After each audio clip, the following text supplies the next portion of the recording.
नमस्कार, आप देख रहे हैं डीडी न्यूज। मैं हूं आंचल गुलाटी गुंबर। आगे बढ़ने से पहले एक नजर सुर्खियों की तरफ। महाराष्ट्र के मुख्यमंत्री देवेंद्र फडणवीस का करारा जवाब, जनादेश का अपमान बंद करें। राहुल गांधी चुनाव फिक्सिंग वाले लेख पर देवेंद्र फडणवीस का सीधा हमला, हार नहीं बचा पा रही कांग्रेस।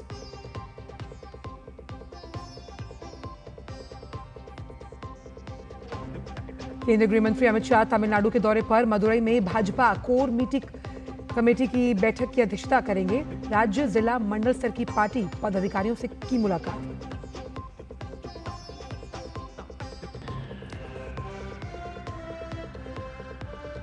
ऑपरेशन सिंदूर आउटरीच सफलतापूर्वक जारी। अमेरिका में शिष्टमंडल ने दिया आतंक के विरुद्ध संदेश।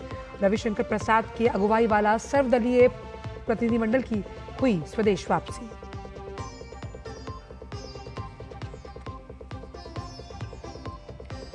विदेश मंत्री आज से फ्रांस, यूरोपीय संघ और बेल्जियम की यात्रा पर। इन देशों के साथ भारत के मैत्रीपूर्ण संबंधों को और गहरा करने और द्विपक्षीय संबंधों को नई गति मिलने की उम्मीद।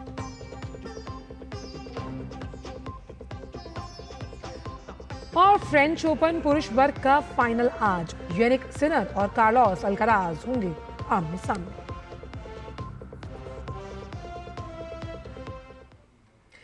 और आइए अब जान लेते हैं सभी खबरों को विस्तार के साथ।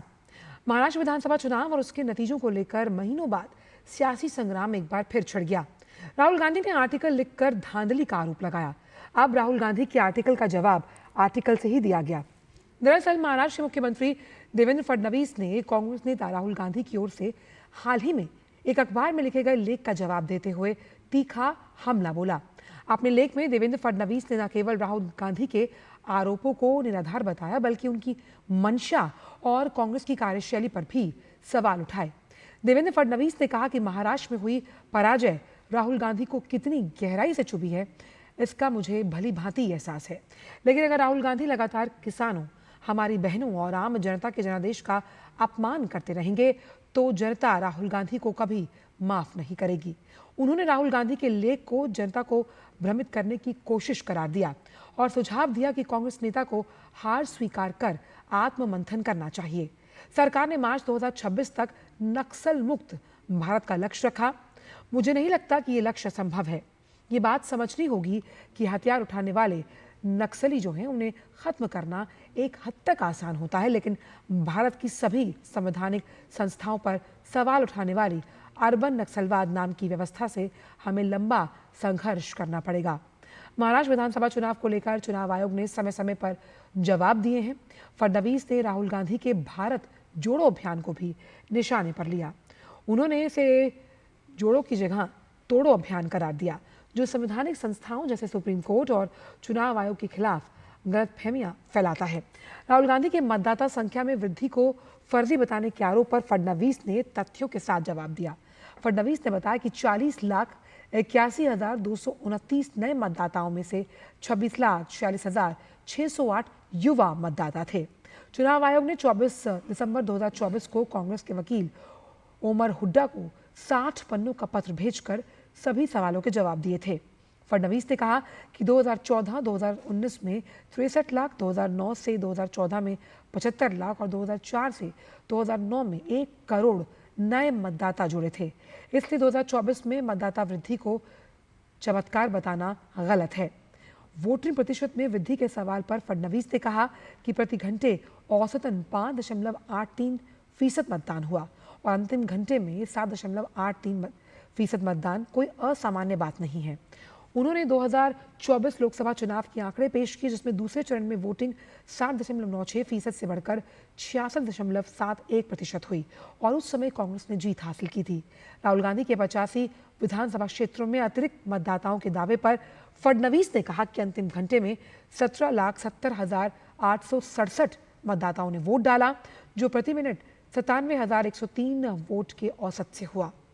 उन्होंने उदाहरण दिया कि माढ़ा, वणी और श्रीरामपुर में वोटिंग वृद्धि के बावजूद विपक्षी दल जीते, जिसे राहुल गांधी ने नजरअंदाज किया। फडणवीस ने राहुल गांधी पर लोकतांत्रिक प्रक्रिया और जनादेश का अपमान करने का आरोप लगाया। उन्होंने कहा कि जनता ने राहुल गांधी को नकारा और अब वो जनता को ही नकार रहे हैं। यही कांग्रेस को गर्त में लेकर जा रहा है। कांग्रेस सांसद राहुल गांधी द्वारा चुनाव आयोग को पत्र न लिखने और मुलाकात के लिए समय न मांगने की बात सामने आई। चुनाव आयोग के सूत्रों ने इसका खुलासा किया। चुनाव आयोग समेत सभी संवैधानिक संस्थाएं आधिकारिक रूप से तभी जवाब देती हैं जब राहुल गांधी उन्हें पत्र लिखते हैं। हालांकि उन्होंने ऐसा नहीं किया। उनके सारे दावे बेबुनियाद और हवाई हैं। सूत्रों का मानना है कि राहुल गांधी एक तरफ कहते हैं कि उनके द्वारा उठाए गए मुद्दे बेहद गंभीर हैं, लेकिन दूसरी तरफ जब उनके सामने चुनाव आयोग से सीधे बात करने का मौका था तो उन्होंने ऐसा नहीं किया। सूत्रों के अनुसार कांग्रेस ने महाराष्ट्र में पोलिंग से लेकर काउंटिंग सेंटर्स पर अपने एजेंट्स नियुक्त किए थे। राहुल गांधी इस तरह बयान देकर बूथ स्तर के कार्यकर्ताओं की भी आलोचना करते हैं, जिन्हें खुद कांग्रेस पार्टी ने ही महाराष्ट्र में नियुक्त किया था। चुनाव आयोग के सूत्रों ने कहा कि महाराष्ट्र चुनाव के दौरान देश भर में 10 लाख से ज्यादा बूथ लेवल अधिकारी, 50 लाख पोलिंग ऑफिसर और 1 लाख काउंटिंग सुपरवाइजर नियुक्त किए गए थे। राहुल गांधी ने चुनाव में धांधली का आरोप लगाकर उन सभी की मेहनत और लगन का अपमान किया।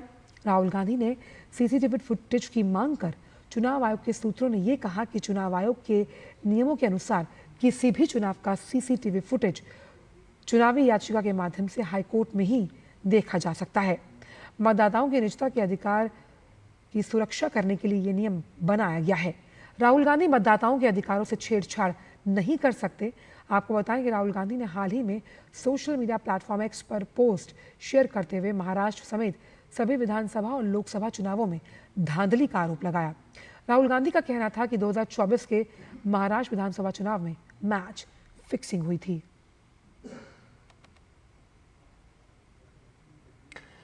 और महाराष्ट्र चुनाव में राहुल गांधी के मैच फिक्सिंग वाले बयान पर बड़ा खुलासा। वहीं मतदाताओं की निजता के अधिकार के लिए सुरक्षा का ये नियम बनाया गया है, जहां सीसीटीवी फुटेज सिर्फ कोर्ट में ही देखी जा सकती है। ईसीआई के सूत्रों के हवाले से यह खबर है कि राहुल गांधी ने अब तक चुनाव आयोग को कोई पत्र नहीं लिखा है। वहीं महाराष्ट्र चुनाव में मैच फिक्सिंग वाले बयान पर ये बड़ा खुलासा सामने आया। और आपको सीधे ले चलते हैं तमिलनाडु के मदुरई, जहां इस वक्त दौरे पर हैं गृह मंत्री अमित शाह, जो कि भाजपा कोर समिति बैठक की अध्यक्षता कर रहे हैं और बोल रहे हैं। और जिला के चुने हुए सभी प्रतिनिधि के सम्मेलन में मैं आप सभी का हृदयपूर्वक स्वागत करता हूं। இன்று நம் பாரதிய ஜனதா கட்சியில் மண்டல் ஜில்லா இந்த பகுதியில் எல்லாம் தேர்வு செய்யப்பட்டிருக்கும் உங்கள் அனைவரையும் சந்திக்கும் இந்த கூட்டத்தில் கலந்து கொள்வதில் நான் மகிழ்ச்சி அடைகிறேன்। मेरे साथ मंच पर उपस्थित तमिलनाडु भारतीय जनता पार्टी के प्रदेश अध्यक्ष श्री नयनार नागेंद्र जी, जिन्होंने बहुत अच्छे तरीके से पार्टी को आगे बढ़ाया, ऐसे हमारे पूर्व अध्यक्ष के अन्नामलाई जी,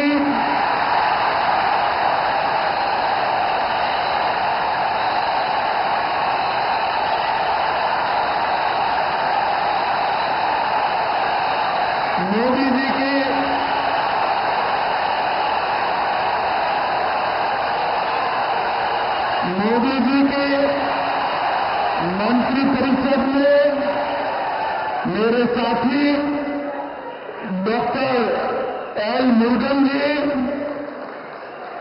श्री एपी राजसिम्हन जी, डॉक्टर सुधाकर रेड्डी जी, श्री पी राधाकृष्णन जी, डॉक्टर तमिलसाई सौंदरराजन जी, मेरे मित्र और हमारे नेता एच राजा जी,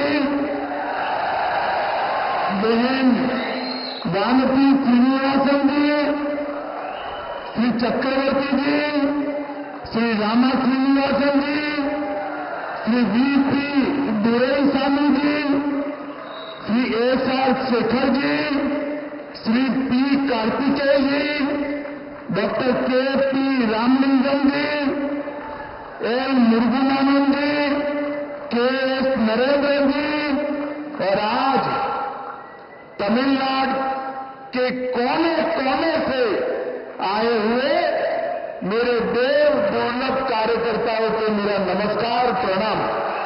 मेरे தலைவர்கள் அனைவரையும் வணங்கி தமிழ்நாட்டின் ஒவ்வொரு மூலை முடுக்கிலிருந்தும் இங்கு வந்து குவிந்திருக்கும் உங்கள் அனைவரையும் வணங்கி மகிழ்கிறேன். सबसे पहले मैं मदुरै में आया हूं. मदुरै में विराजमान मीनाक्षी अम्मन को प्रणाम कर कर मेरी बात की शुरुआत करता हूं. மதுரை மண்ணில் வந்தான முதலில் நான் மதுரை மீனாட்சி அம்மனை வணங்கி என் உரையை தொடங்குகிறேன். मैं शोकनाथर, कल्याणगढ़ और भगवान मुर्गन को प्रणाम कर कर मेरी बात की शुरुआत करता हूं. இந்த மண்ணில் சொக்கநாதருக்கும் கல்லாளர்களுக்கும் மற்றும் திருப்பரங்குன்ற முருகனையும் நான் தலை வணங்கி மகிழ்கிறேன். मित्रों, सबसे पहले मैं भारत की महान भाषाओं में से एक तमिल भाषा में तमिलनाडु के कार्यकर्ताओं से बात नहीं करता, इसलिए मैं आप सबकी क्षमा मांगता हूं.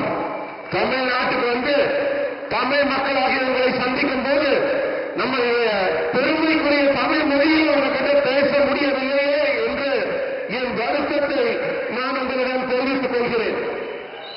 हमारा मदुरै एक शहर से बढ़कर 3000 साल पुरानी सभ्यता का संस्कृति का प्रतीक है.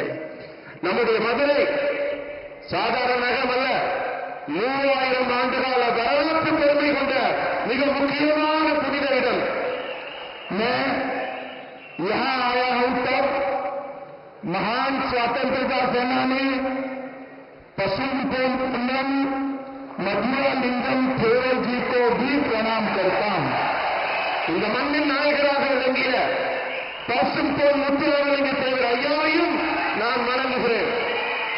और साथ में आप सभी को अपील करता हूं, बड़ी जोर लगाकर 22 जून को मुर्गा भक्तगढ़ मनाडू में प्रणाम करता हूं. இந்த மண்ணின் நாயகராக விளங்கிய பசும்பொன் முத்துராமலிங்க தேவர் ஐயாவையும் நான் வணங்குகிறேன். और साथ में आप सभी को अपील करता हूं, बड़ी जोर लगाकर 22 जून को मुर्गा भक्तगढ़ मनाडू में जोर शोर से हिस्सा लीजिए. உங்க எல்லாரையும் கேட்டுக்கிறேன். வர ஜூன் 22ஆம் தேதி முருகனுக்கான பக்தர்கள் மாநாடு நடக்குது. அதையும் இந்த மண்ணிலே மிக சிறப்பாக நீங்கள் நடத்தி தர வேண்டுகிறேன். मित्रों, ये मदुरै कई परिवर्तनों का वाहक नगरी है. மதுரை மண் பலவிதமான மாற்றங்களுக்கு வித்திடும் மண். और मैं आज कहकर जाता हूं, हमारा एक कार्यकर्ता सम्मेलन डीएमके सरकार की पतन का कारण बनने वाला है. இன்றைக்கு இந்த மீட்டிங் உங்க எல்லார் முன்னாடியிலும் அத்தனை தொண்டர்கள் மத்தியிலும் சொல்லுகிறேன், இந்த கூட்டமும் ஒரு மாற்றத்தை உருவாக்கும். திமுக ஆட்சியை முடிவுக்கு கொண்டு வந்து வீட்டிற்கு அனுப்பும். 2026 में इस तमिलनाडु में फिर से एक बार एनडीए की सरकार बनने जा रही है. भारतीय जनता पार्टी एआईडीएमके की सरकार बनने जा रही है. உங்ககிட்ட எல்லாம் சொல்றேன், வரக்கூடிய 2026ஆம் ஆண்டு தேர்தலில் என்டிஏ கூட்டணி மிகப்பெரிய வெற்றியை பெற்று பாரதிய ஜனதா கட்சி அதிமுகவின் கூட்டணி ஆட்சி அமைக்கும். मैं रहता तो दिल्ली में हूं, मगर मेरे कान तमिलनाडु पर लगे हुए रहते हैं. நான் எந்த நாட்டின் எந்த பகுதியில் இருந்தாலும் என்னுடைய காதுகளும் என்னுடைய சிந்தனைகளும் தமிழ்நாட்டின் மேலதான் இருக்கிறது. ये मुख्यमंत्री जी कहते हैं कि अमित शाह डीएमके को नहीं हरा सकते. स्टालिन साहब, आप सही कहते हो, मैं डीएमके को नहीं हरा सकता, मगर तमिलनाडु की जनता डीएमके को हरा सकती है. இந்த நாட்டின் முதல்வர் சொல்கிறார், அமித்ஷா அவர்களால் திமுகவை தோற்கடிக்க முடியாது என்று அவருக்கு சொல்றேன். அமித்ஷானால தோற்கடிக்க முடியாதுன்னு நீங்க சொல்றது சரிதான். ஆனா இந்த நாட்டின் மக்கள், தமிழக மக்கள் உங்களை தோற்கடிக்க இருக்கிறார்கள், காத்துக் கொண்டிருக்கிறார்கள். और मित्रों, मेरी बात याद रखना, मैं देश भर के चुनाव में हिस्सा लिया है। मैं पब्लिक की नब्ज जानता हूं, जनता की नब्ज जानता हूं। तमिलनाडु की जनता इस बार डीएमके की सरकार को उखाड़ कर फेंक देगी। என்னுடைய நீண்ட கால அரசியல் அனுபவத்தில் சொல்றேன், மக்களின் நாடி துடிப்பை உணர்ந்தவனாக சொல்கிறேன். வரப்போற தேர்தல்ல தமிழக மக்கள் திமுகவை தூக்கி எறிய காத்துக் கொண்டிருக்கிறார்கள். भाई और बहनों, मैं तमिलनाडु की जनता का इसलिए आभार करना चाहता हूं कि ऑपरेशन सिंदूर के बाद हमारी वीर सेना और हमारे नेता नरेंद्र मोदी जी के समर्थन में जो तिरंगा यात्रा है तमिलनाडु में निकली है, वो देश के किसी भी हिस्से से कम नहीं है। சகோதர சகோதரிகளே, இந்த நேரத்தில் நான் உங்களுக்கு எல்லாம் குறிப்பிட்டு சொல்ல வேண்டியது என்னவென்றால், ஆபரேஷன் சிந்தூர் நம்முடைய தேசத்தின் அப்பாவி மக்கள் கொல்லப்பட்ட போது வடக்கிலே நடைபெற்ற அந்த நிகழ்ச்சிக்கு மிகப்பெரிய எழுச்சியும் மிகப்பெரிய ஆதரவும் நாட்டுப்பற்றும் தமிழகத்தில் இருந்து ஒரு ஆதரவு குரல் ஒலித்ததே, அதை நான் நினைவு கூறுகிறேன். और मित्रों, पहलगांव में आतंकवादियों ने हमारे निर्दोष नागरिकों की हत्या की, धर्म पूछकर हत्या की, और मोदी जी के नेतृत्व में हमारी तीनों सेनाओं ने पाकिस्तान के घर में घुसकर आतंकवादियों को सफाया करने का काम किया है। பகல்காம்ல நம்ம அப்பாவி பொதுமக்களை மதத்தின் பெயரால் நீங்க யாருன்னு அடையாளப்படுத்தி கொடூரமாக கொலை செய்த தீவிரவாதிகளை முப்படைகளையும் திரட்டி நமது பாரத பிரதமர் மோடி அவர்கள் அவங்க ஊருக்குள்ளேயே புகுந்து அடித்தார் பாருங்க, அதுதான் அவர்களுக்கு நாம் புகட்டிய பாடம். भाई और बहनों, नरेंद्र मोदी जी प्रधानमंत्री बने उसके पहले कई आतंकवादी हमले हुए, इससे भी बड़े हमले हुए, मगर कोई जवाब नहीं दिया जाता। 14 में मोदी जी प्रधानमंत्री बनने के बाद उरी, पुलवामा और अब पहलगाम हुआ, हमने सर्जिकल स्ट्राइक, एयर स्ट्राइक और सिंदूर ऑपरेशन कर कर आतंकवादियों को करारा जवाब देने का काम किया है। இதற்கு முன்னர் கூட அந்த தீவிரவாதிகள் எல்லாம் தங்கள் கைவரிசையை காட்டி இருக்கிறார்கள். ஆனால் அப்போது எல்லாம் இத்தகைய வீர தீரமான செயல்பாட்டை எல்லாம் முந்தைய அரசுகள் வெளிப்படுத்தவில்லை. ஆனா பூரி ஆகட்டும், புல்வாமா ஆகட்டும், தற்போது நடந்திருக்கும் ஆபரேஷன் செந்தூர் ஆகட்டும், நமது முப்படைகளும் ஒன்று திரண்டு இந்தியாவின் வீரத்தையும் தீரத்தையும் திறமையையும் நிரூபித்திருக்கிறது.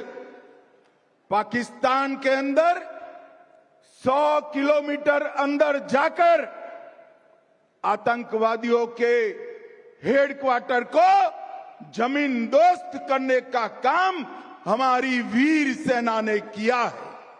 பாகிஸ்தான்ல தீவிரவாதிகள் பதுங்கி இருந்த இடத்துல எல்லாம் 100 கிலோமீட்டர் அவங்க எல்லைக்குள்ள பறந்து சென்று தீவிரவாதிகளின் இருப்பிடத்தை கண்டறிந்து துல்லியமாக தாக்கி அவர்கள் இருப்பிடத்தை மண்ணோடு மண்ணாக்கியது நமது ராணுவம். और मित्रों, मोदी जी के समय में ही रक्षा उत्पादन में देश आत्मनिर्भर बनने जा रहा है।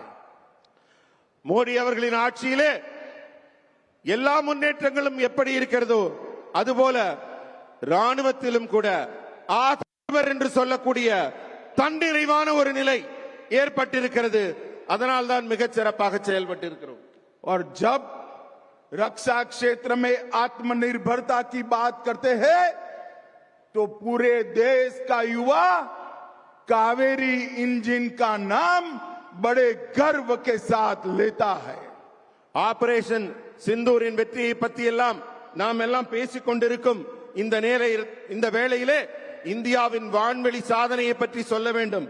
இந்த நாட்டின் இளைஞர்கள் எல்லாம் காவிரி என்ஜின் என்ற சொல்லை இப்போது உச்சரிக்க தொடங்கி இருக்கிறார்கள். और हमारे देश में बने मिसाइल्सों ने जब पाकिस्तान की एयर डिफेंस सिस्टम और उनके वायुसेना के अड्डे को तहस नहस किया, पूरी दुनिया आश्चर्यचकित होकर उसके देख रही। பாகிஸ்தான் தன்னுடைய ட்ரோன்களையும் ஏவுகணைகளையும் நம் மீது வீச தொடங்கிய போது இந்தியாவின் வான்வெளி வல்லமை உலக நாடுகளுக்கெல்லாம் நிரூபிக்கப்பட்டது. அத்தனையையும் அடித்து தூள் தூளாக ஆக்கியது நம் இந்திய ராணுவம்.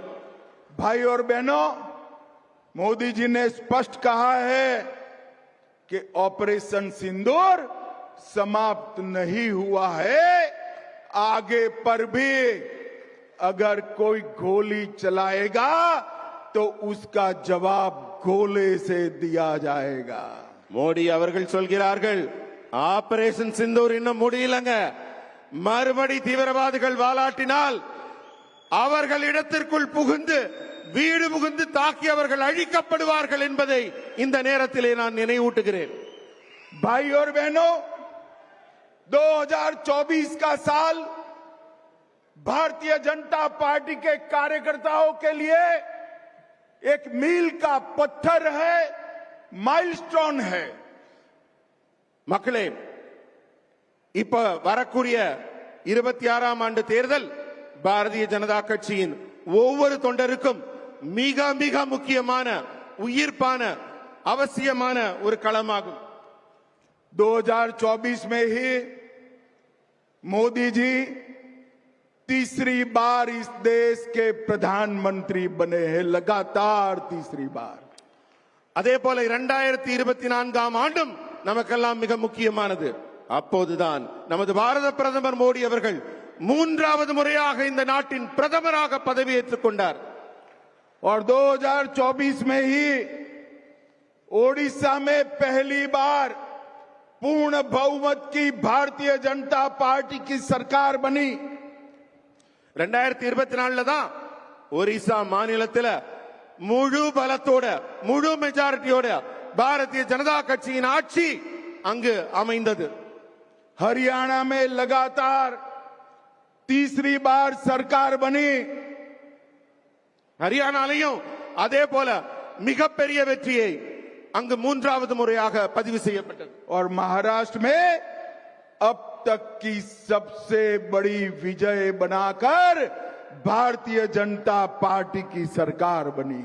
அதே போல மகாராஷ்டிராவிலும் இதுவரை இல்லாத அளவிற்கு மிகப்பெரிய வெற்றியை பாரதிய ஜனதா கட்சி பதிவு செய்திருக்கிறது. और 2025 में 27 साल के बाद दिल्ली में केजरीवाल जी को हटाकर भारतीय जनता पार्टी की सरकार बनी। அதே போல 2025ஆம் ஆண்டு மிகப்பெரிய சாதனை செய்யப்பட்டது. டெல்லியில அரவிந்த் கெஜ்ரிவால் அவர்களின் ஆட்சி 27 ஆண்டுகளுக்கு பிறகு டெல்லியில் பாரதிய ஜனதா கட்சி ஆட்சி அமைத்திருக்கிறது. और 2025 में दिल्ली में सरकार बनी, 26 में तमिलनाडु की बारी है। 25ல டெல்லியில எப்படி ஆட்சி அமைச்சோமோ அதே போல நண்பர்களை 2026இல் தமிழகத்தில் பாரதிய ஜனதா கட்சியின் ஆட்சி கண்டிப்பாக மலரப் போகிறது. और मेरी बात कान खोलकर गांठ बांध लेना, कान खोलकर सुन लेना और याद कर कर घर में जाना। 2026 में तमिलनाडु और बंगाल में भारतीय जनता पार्टी और एनडीए की सरकार बनने जा रही। எல்லாரும் கவனமா கேளுங்க. உங்க காதுகளை திறந்து வைத்து நான் சொல்வதை கவனமாக கேளுங்கள், குறித்து வைத்துக் கொள்ளுங்கள். 2026ஆம் ஆண்டில் நடைபெறப் போகும் தேர்தலில் தமிழகம் மற்றும் மேற்கு வங்கத்தில் பாரதிய ஜனதா கட்சியின் கூட்டணி கண்டிப்பாக ஆட்சி அமைக்கும் என்பதை உறுதியாக உங்கள் முன் தெரிவித்துக் கொள்கிறேன். मित्रों, ये तमिलनाडु की डीएमके सरकार ने भ्रष्टाचार की सारी हदें पार कर दी है। இங்க ஆட்சியில் இருக்கிற திமுக ஊழல் ஊழல் ஊழல் என்று ஊழலில் தான் திளைத்துக் கொண்டிருக்கிறது. मोदी जी ने गरीब तमिल नागरिकों के लिए भेजा 450 करोड़ रुपया का पोषण का किट। उन्होंने एक कंपनी को देकर बहुत बड़ा घपला किया और गरीबों के पेट पर लात मारने का काम किया है। இந்த திமுகவின் ஆட்சி மத்திய அரசிலிருந்து மோடி அவர்கள் ஏழை மக்களுக்காக கொடுக்கும் பணத்தை கூட மக்களின் நலனுக்காக செலவிடாமல் அந்த பணத்தை எல்லாம் மடைமாற்றி அவர்களுக்கு கிடைக்க வேண்டிய நன்மைகளை கிடைக்காமல் செய்வதைத்தான் செய்து கொண்டிருக்கிறார்கள். 4600 करोड़ रुपए का रेती का खनन का घोटाला किया। आज तमिलनाडु का गरीब से गरीब आदमी एक कमरा भी ज्यादा बनाना है तो महंगी रेत खरीदकर ये डीएमके पार्टी की तिजोरी में पैसा जाता है। இன்றைக்கு இந்த திமுக ஆட்சியில ஏழைகள் விலைவாசி ஏற்றத்தாலும் அவங்க வாழ்வாதாரங்களுக்கு ஏற்பட்டிருக்கும் அச்சத்தாலும் அவர்கள் வாழ முடியாத சூழலில் அவர்கள் மத்திய அரசின் திட்டங்கள் கிடைக்காத சூழலில் தவித்துக் கொண்டிருக்கிறார்கள். और मित्रों, टास्मैक घोटाला 39,000 करोड़ का घोटाला हुआ। 39,775 करोड़। ये 39,000 करोड़ में से तमिलनाडु के हर गांव में प्राइमरी स्कूल में 2 नए कमरे बनाए जा सकते हैं। 2 नए कमरे बनाए। 39,000 करोड़ रुपया टास्मैक के माध्यम से तमिलनाडु सरकार चाव कर गई है। மக்களுக்கு செய்கிற நன்மையை விட திமுக ஆட்சியில் ஊழல் மிக மலிந்து காணப்படுகிறது என்பதற்கு உதாரணமாக சொல்ல வேண்டும் என்றால் 39,775 கோடி ரூபாய். मित्रों, मेरे पास उनके घोटालों की बड़ी सूची है, मगर मैं इसमें समय बिगाड़ना नहीं चाहता। அதாவது டாஸ்மாகில 35,775 கோடி ரூபாய் ஊழலை செய்து இங்கே சட்டவிரோதமாக ஊழல் ஆட்சி நடைபெற்றுக் கொண்டிருக்கிறது. ये तमिलनाडु सरकार 100% 100% फेल्योर गवर्नमेंट है। இந்த தமிழக அரசு 100% தோல்வியடைந்த அரசாக காட்சி அளிக்கிறது. अब चुनाव में जा रहे हैं। अब तक इनके घोषणा पत्र के 60% वादे पूरे नहीं हुए हैं। திமுக அரசு தேர்தல் நேரத்தில் மக்களுக்கெல்லாம் ஒரு வாக்குறுதி பட்டியல் கொடுக்கிறாங்க. ஆனா அந்த வாக்குறுதி பட்டியல்ல 10% கூட நிறைவேற்றவில்லை அவர்கள். ஆனால் 90% நிறைவேற்றியதாக அவர்கள் கூறிக்கொள்கிறார்கள். स्टालिन साहब, हिम्मत है तो घोषणा पत्र निकालकर हिसाब किताब दीजिए, कितने वादे पूरे किए। உங்களுக்கு தைரியம் இருந்தா உங்களுடைய தேர்தல் வாக்குறுதி பட்டியலை எடுத்துட்டு வாங்க, அதை பார்த்து சொல்லுங்க நீங்க எத்தனை வாக்குறுதிகளை நிறைவேற்றி இருக்கிறீர்கள் என்று. अवैध शराब में भ्रष्टाचार के कारण आए दिन गरीब लोग नकली शराब के कारण मौत की शरण हो रहे हैं। ஊழலால் மட்டுமல்ல, கள்ளச்சாராயத்தினாலும் இந்த நாட்டு மக்கள், அப்பாவி மக்கள் உயிரிழந்திருக்கிறார்கள். दक्षिण तमिलनाडु में जातीय हिंसा बढ़ाने का काम अपने राजनीतिक स्वार्थ को पूरा करने के लिए ये तमिलनाडु सरकार ने किया है। தென் தமிழகத்தில் சாதி பிரச்சனையினாலையும் பிரிவினைவாதத்தினாலையும் அரசியல் லாபங்களை கருத்தில் கொண்டு திமுக அரசு செயல்பட்டுக் கொண்டிருக்கிறது. बुजुर्गों और महिलाओं के प्रति अपराध बढ़ा है। இந்த ஆட்சியில பெண்களுக்கு எதிரான குற்றங்கள் மலிந்து கொண்டிருக்கிறது. नशा तस्कर और ड्रग के माफिया तमिलनाडु के युवाओं को बर्बाद करने पर तुले हैं। இந்த நாட்டின் இளைஞர்களுக்கு வாய்ப்புகள் இல்லாமல் வேலைகள் இல்லாமல் அவர்கள் துன்பத்தில் இருக்கும் நிலைதான் தொடர்ந்து கொண்டிருக்கிறது. और तमिलनाडु सरकार में मुख्यमंत्री जी को इसकी कोई परवाह नहीं। தமிழ்நாட்டின் முதல்வருக்கு இது பற்றிய எந்த ஒரு அக்கறையுமோ கவலையுமோ கொஞ்சம் கூட இல்லை. भाइयों बहनों, तुष्टीकरण की भी हद होती है। मैं आज यहां आया हूं तब भगवान मुरुगन से जुड़ी हुई पहाड़ी को सिकंदर हिल मानने की हिम्मत ये डीएमके सरकार ने की है। 1000 ஆண்டு காலம் பழமையுள்ள நம்ம திருப்பரங்குன்றம் முருகரின் அறுபடை வீடான அந்த மலையை சிக்கந்தர் மலை என்று சொல்லக்கூடிய துணிச்சல் இந்த திமுக அரசுக்கு வந்திருக்கிறது. सालों से भगवान मुरुगन के भक्त यहां पर अपनी श्रद्धा व्यक्त करते हैं।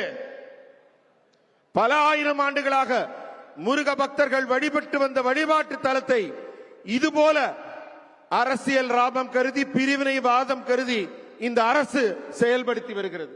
और भाइयों बहनों, मैं तमिलनाडु की जनता को करबद्ध विनती करने आया हूं कि मुर्गा भक्तगल मनाडू में आप बढ़ चढ़कर हिस्सा लेकर इनको अपनी ताकत का परिचय कराइए, भक्तों की ताकत का परिचय कराइए।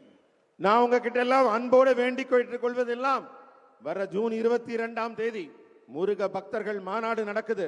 நீங்க ஒவ்வொருவரும் பெருந்திரளாக கலந்து கொண்டு நம்மளுடைய ஒற்றுமையையும் வலிமையையும் அந்த மாநாட்டில் காட்ட வேண்டும் என்று கேட்டுக்கொள்கிறேன். मैं फिर से एक बार तमिलनाडु सरकार से मेरी मांग दोहराता हूं कि मेडिकल और इंजीनियरिंग की पढ़ाई में जल्द से जल्द तमिल भाषा का प्रवेश हो और मेडिकल और इंजीनियरिंग की पढ़ाई तमिल भाषा में की जाए। நான் தமிழக அரசு ஒவ்வொரு முறை வரும்போது நினைவூட்டுகிறேன். தமிழ்நாட்டில் தமிழ் தமிழ் என்று பேசிக் கொண்டிருக்கும் நீங்கள் பாடத்திட்டத்தை ஏன் தமிழில் செய்ய மறுக்கிறீர்கள்? உயர் கல்வி அனைத்தையும் தமிழில் செய்வதற்கு என்ன தடை இருக்கிறது? விரைவில் நான் தமிழக அரசை கேட்பதெல்லாம் இன்ஜினியரிங் பாடத்திட்டம் உடனடியாக தமிழில் இயற்றப்பட வேண்டும். और भाइयों बहनों, मैं आज स्टालिन जी को ये भी अपील करने आया हूं। हमारे मोदी जी ने सेंगोल को संसद में स्थान देकर पूरे तमिलनाडु का सम्मान किया है। कभी मोदी जी को एक धन्यवाद का पत्र लिख देना भाई। நான் ஸ்டாலின் அவர்களை கேட்கிறேன், தமிழ்நாட்டின் மரபு சின்னமான மன்னர்கள் கையாண்ட அந்த செங்கோலை நாட்டின் உயர்ந்த இடத்திலே கொண்டு சென்றாரே நம் பாரத பிரதமர் மோடி அவர்களுக்கு நீங்கள் ஒற்றை வரியாவது தமிழ் மரபை உயர்த்தி பிடித்த மோடி அவர்களுக்கு நன்றி சொன்னீர்களா? भाइयों बहनों, जब मोदी जी प्रधानमंत्री बने देश की अर्थव्यवस्था इकोनॉमी 1.9 ट्रिलियन की थी और आज 11 साल में इसको 4.19 ट्रिलियन की और दुनिया का चौथे नंबर का अर्थतंत्र आज हम बन चुके हैं। मोदी जी ने विकास कैसे होता है इसका एक उदाहरण साबित किया है। மக்களே, இந்த மோடி அவர்களின் ஆட்சி உருவான பிறகு இந்தியா தொடர்ந்து வளர்ச்சி பாதையிலே பயணித்துக் கொண்டிருக்கிறது. இந்த சாதனைகளின் உச்சமாக 11 ஆண்டுகால ஆட்சியிலே மோடி அவர்கள் ஆட்சியில் இந்தியாவின் भाइयों बहनों, स्टालिन जी हर बार कहते हैं कि आपने तमिलनाडु को क्या दिया। स्टालिन साहब, यूपीए की सरकार 10 साल चली। यूपीए सरकार ने तमिलनाडु को 10 साल में 1,53,000 करोड़ रुपया दिया और भारतीय जनता पार्टी की सरकार ने 10 साल में 6,80,000 करोड़ रुपया दिया। 6,80,000 करोड़। 10 ஆண்டுகள்ல மோடி அவர்கள் ஆட்சியில 4.19 ட்ரில்லியன் வளர்ச்சியை கண்ட நம்மளுடைய பாரதம் இதுக்கு முன்னாடி எப்படி நடந்தது யூபிஏ ஆட்சியில எண்ணி பார்த்தால் 10 ஆண்டு கால ஆட்சியில யூபிஏ அரசு தமிழ்நாட்டுக்கு கொடுத்த பணம் 1,53,00,000 ரூபாய் மட்டுமே. 10 வருஷத்துல 1,53,000 கோடி மட்டுமே. ஆனால் நம்முடைய பாரதிய ஜனதா கட்சி அரசு 10 ஆண்டுகளில் தந்த பணம் அதை விட பல மடங்கு அதிகமாக 6,80,000 கோடி ரூபாய் தமிழகத்திற்கு வழங்கி இருக்கிறது. और इसके अलावे रोड्स के लिए 63,000 करोड़, रेलवे के लिए 77,000 करोड़ और एयरपोर्ट के लिए 3,500 करोड़ रुपया देने का काम किया. சாலைகள் மேம்பாட்டிற்காக 63,000 கோடியும், கட்டுமான பணிகளுக்காக 77,000 கோடியும், ஏர்போர்ட் கட்டுவதற்காக 3,500 கோடியும் மத்திய அரசு தமிழகத்திற்கு நேரடியாக வழங்கி இருக்கிறது. भाइयों बहनों, आज तमिलनाडु के हर शहर से, हर गांव से मेरे मंडल के कार्यकर्ता आए हैं. यहां से आप जब आपके गांव में जाएंगे, शहर में जाएंगे, टाउन में जाएंगे, मेरा आपसे एक ही अनुरोध है, जब तक तमिलनाडु में डीएमके सरकार को नहीं हटाते हम किसी को आराम करने का अधिकार नहीं. பல ஊர்களிலிருந்து பல பகுதிகளிலிருந்து இங்கு திரளாக வந்திருக்கும் பாரதிய ஜனதா கட்சியின் தொண்டர்களாகிய உங்கள் ஒவ்வொருவரையும் நான் கேட்பது என்னவென்றால், நீங்க திரும்ப ஊருக்கு போவீங்க, உங்களுடைய எண்ணம், உங்களுடைய சிந்தனை, உங்களுடைய செயல்பாடு எல்லாம் எப்படி இருக்க வேண்டும் என்றால், திமுக ஆட்சியை எப்படி அகற்றப் போகிறோம், எப்போது அகற்றப் போகிறோம், என்ன செய்ய வேண்டும் என்ற சிந்தனையில் நீங்கள் தொடர்ந்து இருக்க வேண்டும்.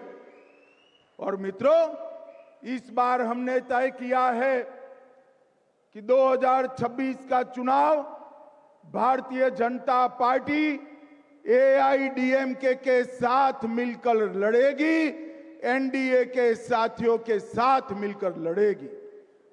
அன்பர்களே, வரப்போகிற 2026ஆம் ஆண்டுக்கான தேர்தல் நம்முடைய பாரதிய ஜனதா கட்சியும் இங்கே கூட்டணி ஆட்சியில அதிமுகவுடன் இணைந்து என்டிஏ கூட்டணி இங்கு தேர்தலை சந்திக்க இருக்கிறது. मुझे बताइए, सभी कार्यकर्ता संकल्प करते हैं कि इस बार तमिलनाडु में डीएमके को हटाना है. நீங்க எல்லாரும் எனக்கு இப்ப பதில் சொல்லுங்க. நீங்க அத்தனை பேரும் திமுகவை ஆட்சியிலிருந்து அகற்ற தயாராக இருக்கிறீர்களா? तो मेरे साथ जोर से दोनों हाथ उठाइए. எல்லாரும் ரெண்டு கைகளையும் மேல தூக்கி உரக்க நான் சொல்றத சொல்லுங்க. विजय के संकल्प की मुट्ठी भींचिए. வெற்றிக்கான உறுதிமொழியை எடுத்துக் கொள்ளுங்கள். और प्रचंडवाद से बोलिए. உரத்த குரலில் சொல்லுங்கள். भारत माता की वंदे मातरम, वंदे मातरम, वंदे मातरम. भारत माता की जय.